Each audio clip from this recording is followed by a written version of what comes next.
Aktivis adik-adik BEM, tokoh-tokoh pemuda, Karang Taruna dari yang begitu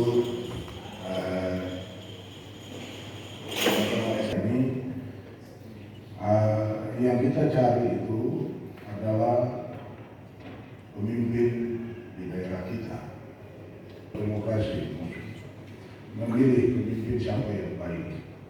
Dan saya yakin hari ini kepemimpinan itu kita harus hasilkan dari demokrasi, pilkada, pilgub dan sebagainya. Ini momentum demokrasi, ada aturannya, ada segala macam. Nah, ini saya terlaksana dan yang saya hormati Pak Kapolda, Pak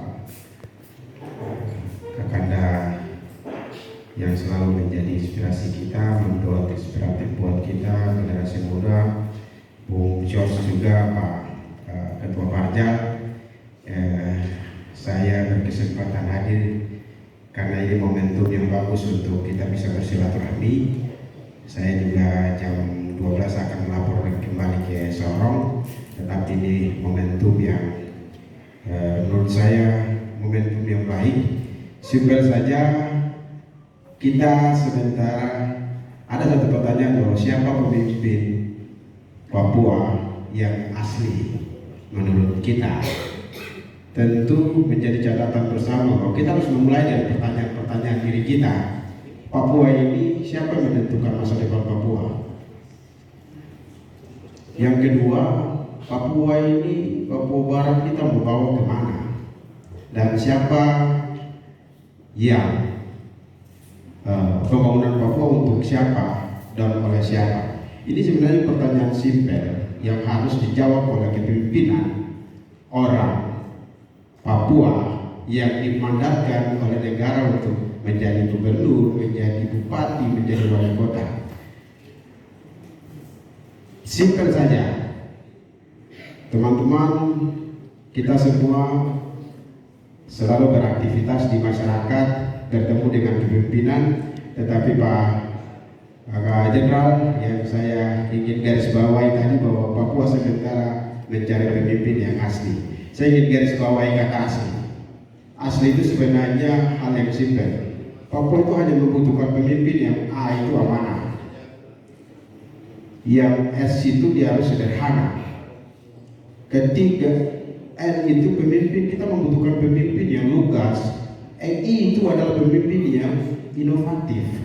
Sederhana ketika kita bicara Papua sedang mencari pemimpin yang asli.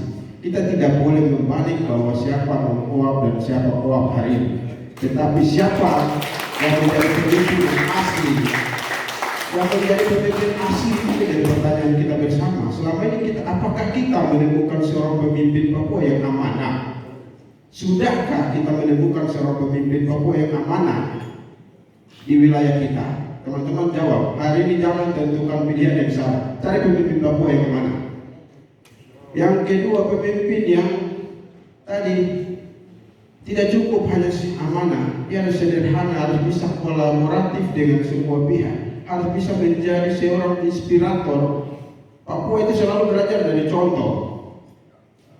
Kita tidak belajar dari hal yang lain, kita belajar dari contoh. Jadi kalau pemimpin itu baik, pemimpin Papua itu bisa melakukan sesuatu yang baik, maka orang Papua akan mencontoh kepada pemimpin Papua yang melakukan baik. Kenapa? Karena orang Papua masih selalu saya ingin garis bawahi, kita selalu menghormati orang karena status sosialnya tinggi, bukan karena dia bisa memberikan fungsi pemikiran-pemikiran yang inspiratif, pemikiran-pemikiran yang bisa membuat kita ke arah perubahan yang lebih baik. Tetapi selalu kita mendewakan orang yang punya statusnya tinggi. Ini harus kita jadi catatan bersama.